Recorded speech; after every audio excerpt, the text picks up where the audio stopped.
Hey guys, it's Dustin with Hard Cruise Racing, and the owner of Cruising Customs. Now, as promised, we did a afternoon bike build where we literally built a bike in, I think it was like 4 or 5 hours from start to scratch. Okay, I'm talking full everything changed from the color and design to we actually painted some parts, and then it's literally going to be on a showroom or on, not a showroom, but on a stage as a showpiece for the biggest blessing of the bikes in the Midwest tomorrow morning. Well, it goes onto the stage tomorrow morning, and then the event is the morning after that, Sunday. Uh, yeah, I'm not kidding. Let's go look real quick. Let's just go take a look at what we did. Now it's dark out here. We think there might be some rain on the way, so I threw the canopy up quick. I have light in here and batteries charging and all sorts of stuff. So let's just ignore some of that. But as you can see, what we're looking for here is this tie-dye looking dude right here. So what we have is an actual tie-dye design. You have your greens, your yellows, your pinks, your blues, the whole rainbow tie-dye look. And then there's actually small amounts of metallic little flickety flocks in there. Now this is actually a fabric, not a vinyl wrap. It's not a paint. It is a fabric, as in like costume fabric. We redo this bike every year or two in the same general idea of wrapping it in costume fabric. Ooh, got hit in the face with a light. As far as wrapping it in this costume fabric to ultimately get a really cool effect. Okay. We've done multi-chromes in the past. We've done like a full holographic the last time. Like the springs are like a black with like a almost like purple chrome over them. Almost like a candy. They came out great. So ultimately this is this is how she came out. And the only thing we have left to do is that seat and the center strap for the tank. Now I know that as far as doing a bike at home, the seat and the center strap and pieces like that might be outside of your realm. I understand that, but I want to show you how to do them, how to template everything out, and how to sew it. So let's get into it.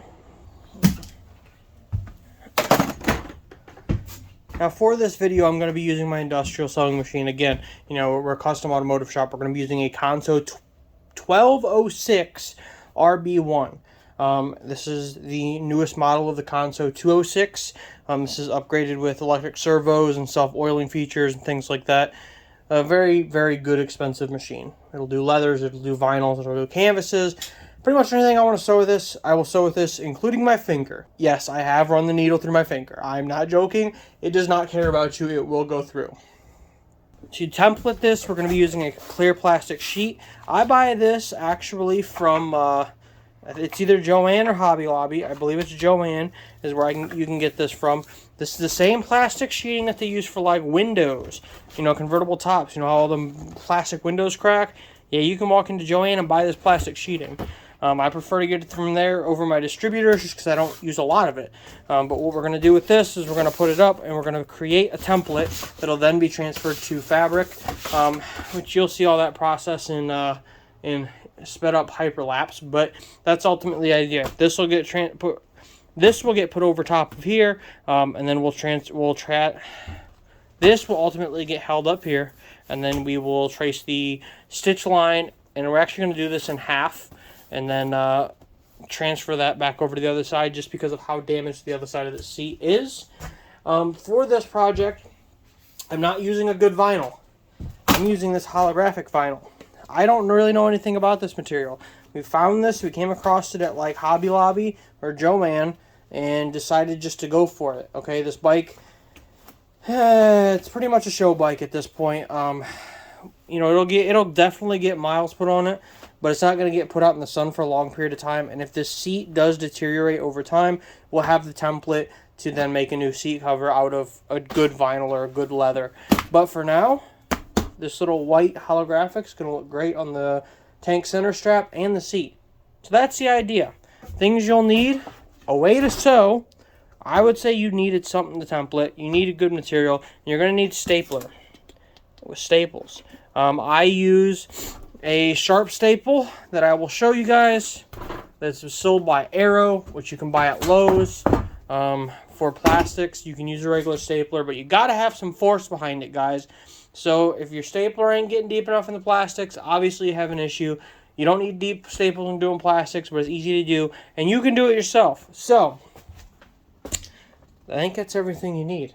I think it is. You can do this on a normal sewing machine. Just take your time, okay? And you might not want to put the detail stitch because your stitch lengths will not be consistent, but that's just part of not having a walking foot machine. But you can do this with a home sewing machine. When I started out in upholstery, I actually was using a home sewing machine just to try to get into the industry and figure out how to do templating and things like that, because that's the hardest part. Templating is the hardest part and the thing that keeps people from doing really good upholstery jobs. So learn to template and get something like this plastic, and you will do great. So, all right, I'm getting to work. I've got a lot to do. I'm not trying to stay up late. But, again, this is a one-day bike build. One day. And we are like 5 hours into it, and I want to knock this out, although you would most likely not need to redo your seat. But I'm going to knock it out in a couple hours, and we're going to stay within that one-day bike build. So let's get on it.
Alright, let me set some realistic expectations for you guys real quick. You watched me literally set these pleats up. I was off screen, and then sew them. In probably about, I don't know, 20 minutes. Okay. First off, don't expect to ever walk into an upholstery shop and be like, shoot me out some diamond pleats, and think you're not going to get charged for it. You're absolutely going to get charged for this because the layout and the sewing of it's quite intensive. But second off, don't expect for any shop to only take 20 minutes on pleats. I'm just being honest with you guys. Pleats usually take a long time, and yeah, they're very risky. You have to have perfectly straight lines. I've been doing this for just under a decade, and I love diamond pleats, and I do them all the time. And that's the only reason that I'm willing to knock out the ones in the seat so quickly. And if you look, they are generally flawless, okay? I say generally because it's the things that you won't ever see as a normal person walking up here that I see as being off. First off, pleats are often sewn from the top. It's going to give you a deeper pleat. I used a very thin foam, so my pleats wouldn't be very thick or very deep, because as you pleat, the material actually shrinks, and that's part of that expense. There's a lot of math that goes into pleating to know how to get the right diamond, to know how to get, a consistent diamond. I can tell you right now that I have done this exact same diamond pleat multiple times. That's how I knew how to get it exactly centered. If you look, these pleats are 100% centered, which is why I'm able to do this pattern up here where it kind of flows out into the rest of the seat. So I can lay this out very quickly. The other thing is that this is our personal bike that this is going on, so I'm willing to knock these out with the acceptance of that might be off a little bit. I can look at these lines right now and tell you they are pretty straight, actually. There's, no, those might be actually perfect pleats, in all honesty. There's a little waver right here, but I'm talking about like less than a quarter of a nothing. Like a nothing that I could put this in front of you guys and you guys probably wouldn't see what I'm talking about. Right there. See a little, yeah, like that. That'll drive me nuts, okay? But I just wanted to set that expectation because a lot of times when people walk into a upholstery shop, they don't understand why things add price, okay? They add price because there's a lot to do with layouts and math, and if this wasn't so straightforward, there would, I would have to figure out the center of everything, figure out the pleat size. You can take these diamonds and you can elongate them outward, you can make them longer. Sometimes you'll do teardrops into diamonds, all sorts of craziness, okay? All of that has to be mathematically figured out, otherwise it'll look wrong, okay? That's why pleats cost so much when you walk into a upholstery shop. I scented on these and they happen to come out good. That's the truth, that's the honesty. I absolutely just sent it. Honestly, this whole cover is extremely rushed and I don't know if it's going to come out good.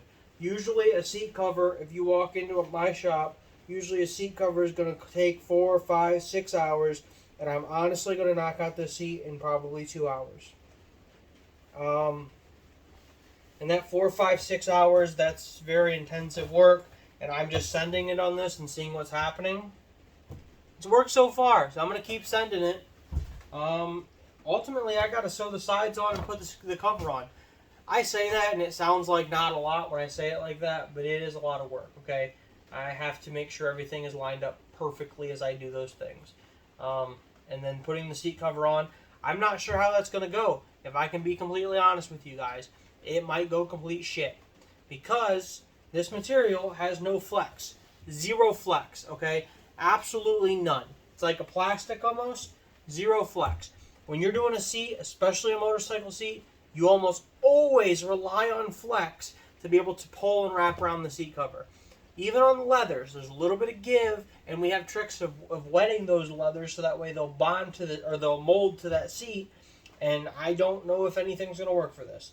I might go do a test piece where I heat it up with the heat gun and see if I can start getting it to move.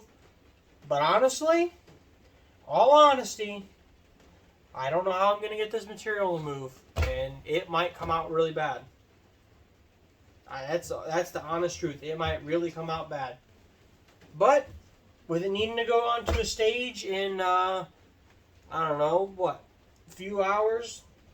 Right now it's probably 1 a.m. and this needs to be on a trailer going to the event at probably 8 or 9 a.m.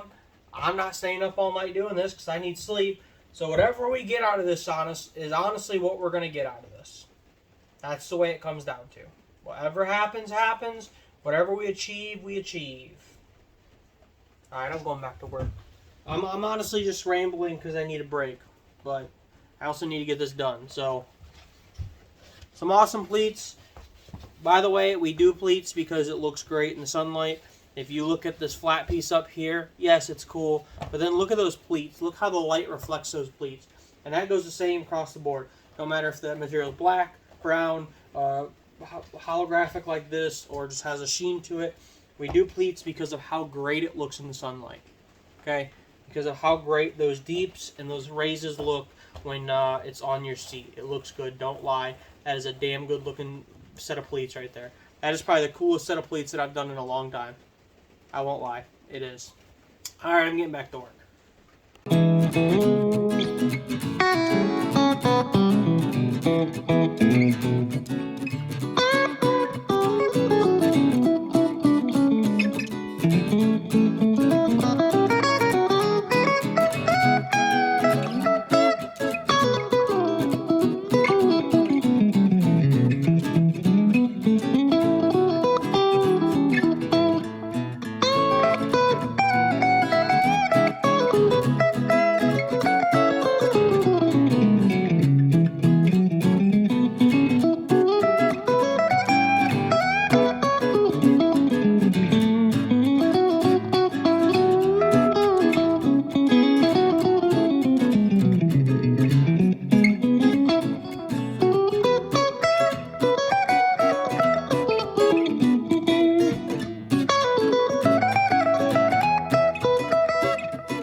Alright guys, so I'm over there trying to edit and post this video finally. You know, this event was a while back, and I realized I never did a conclusion to the video. So here's the seat, okay? So let's start with the center strap quick. For the center strap, I just took an old piece of the gator skin looking plastic that I had for some other stuff. Just a cheap little piece, and threw it on the center strap. I usually like to put pockets and stuff in here, but we decided the simplistic look kind of looked nice on here, right? For the seat, I went back in and I added the original buttons, okay? Get some of that gunk out of there so you think they look nice, right? So I went back in and I added the original buttons back in. It's important for the seat for the buttons to be in because it does pull that center down and add some tension. Now the only downfall is on a seat with center buttons, it does, take away from your perfect surface. You see the wrinkles coming into it. That's just part of it, guys. You're never going to see a seat with center buttons that doesn't have this kind of pull-in pattern, and that's okay. One thing that I don't like, and I wish I could go back and fix, but this is just, it's part of rushing a little bit, is you can see these wrinkles through here. Now we're talking like maybe 1/8 of an inch that needs to be brought in on this seam and not at the top, and then kind of just brought in down here. But again, this is because, it's something I usually wouldn't worry about, but it's because it doesn't stretch. This material has absolutely no flex to it. So back here around the edges, where usually this would get flexed out and pulled out just fine, we do still have some of those wrinkles. It's just part of it, okay? On this side, you can see that isn't as bad. But otherwise, it's almost a perfect seat. And again, this is rushed. This is done very fast. And it is what it is. Now, remember when I said in my video that you get a little shrinkage from the diamonds, but I wanted the diamonds to be very shallow? You can see they're shallow here. You can see where it pulled back just a little bit. Just a little bit from the end, okay? Now, I could have pulled this forward, and I actually have enough room back here where I probably should have pulled it forward. But again, this is being rushed. Okay, I just threw the seat together because I wanted it to look nice on there, and it does. That's a good looking seat. Let's just be honest with ourselves, okay? And then if I back up, whoa! Over here tripping over motorcycle parts that we didn't put back on. We didn't put like the chrome trim pieces back here. We wanted more of a stripped down look, but you can really see the flow of everything, okay? I think the seat was needed. It was originally a black seat, and I just don't think that black would have been quite good enough.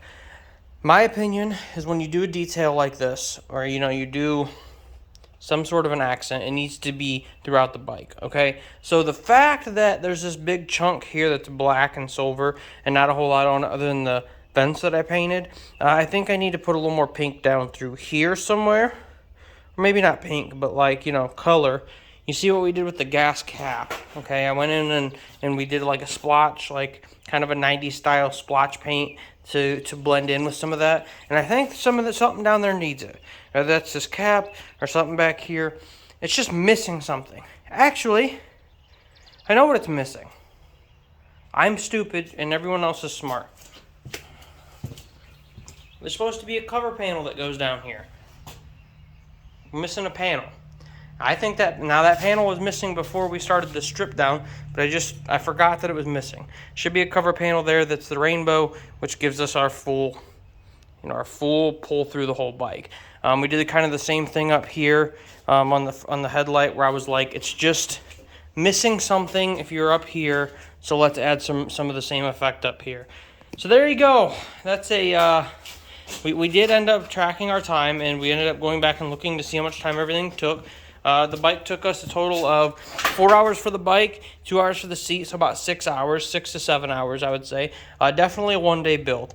Now, I know that this fabric and the way we do the bike isn't for everyone. Hear me out real quick, okay? We do this bike every year or two. If it sits out in the sun, you see it's in the barn now. If it sits out in the sun, it will fade. You will start to lose some of that color, some of that sparkle, because there's no UV protectant on it. But if you're buying a cheap, beat-up bike that may have scratches and dents and everything else in between, and you don't care that it's perfect and you just want it to look nice and ride it, this is the way to do it. One thing I will say, and I forgot to extra glue it this time around, is up here on the front of the tank will be your problem child. Okay, it really will. Now, when I first did the bike, none of these wrinkles were here, okay? It's because there's not enough glue here, and you have to really pull it and stretch it around the edge before you put this trim piece on. I failed this year, okay? I'm usually pretty good about it, but you can see where that glue isn't pressing down enough in here. So I need to do one of three things. One is to rewrap the tank. Obviously, we want to try to avoid that if we can. Two is that I need to pull this back up and try to re-glue this and see if I can get it back down. And three, and the option that I'm really liking the idea of, is to take this gator skin up here, and cut out a trim piece that would go all the way around, you know, at least down to here. You know, have a trim piece that comes from here, and then you can open it back up and come down and then feather it back into the trim. There's your conclusion. That's multiple weeks later, because I forgot to post and I forgot to, well, I've been slacking. Let's just be honest, okay? So go out there and build cool things, okay? That's the point of my channel, is I want to show you that even with a low budget, you can go out there and do things a little different and have fun. I like to always say that if people weren't trying new things and trying weird things and doing things you didn't like, then they would have never found the things that you do like. Now, if you like, you know, the same old, everyone owns, you know, Harley Roadster, then go buy one. But customs aren't about taking it to a shop, spending an ass load of money, and that's what right now what's keeping a lot of people from building custom stuff. They try to talk to a custom shop, and the shop's like, yeah, it'll be 20 grand for me to do your bike.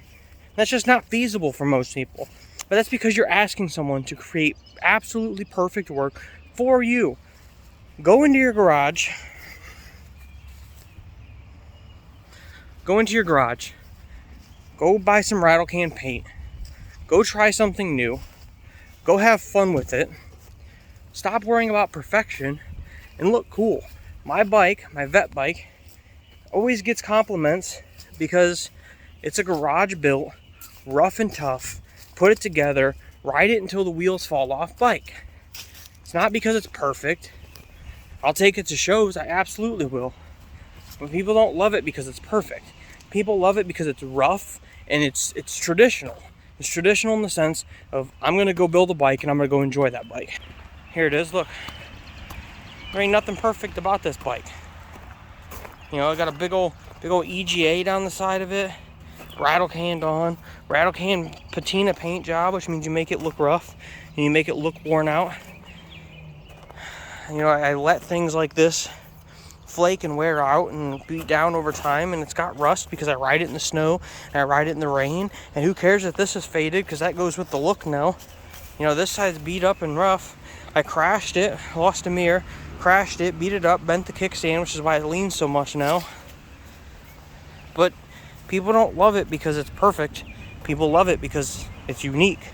It's one of a kind. It's something that they could go build in their garage and they can have fun with.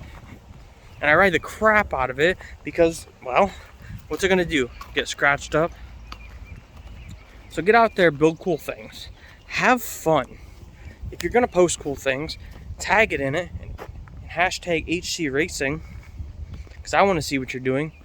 And get off your phone and go out and have fun. And well, that's the most important part, right? Have fun.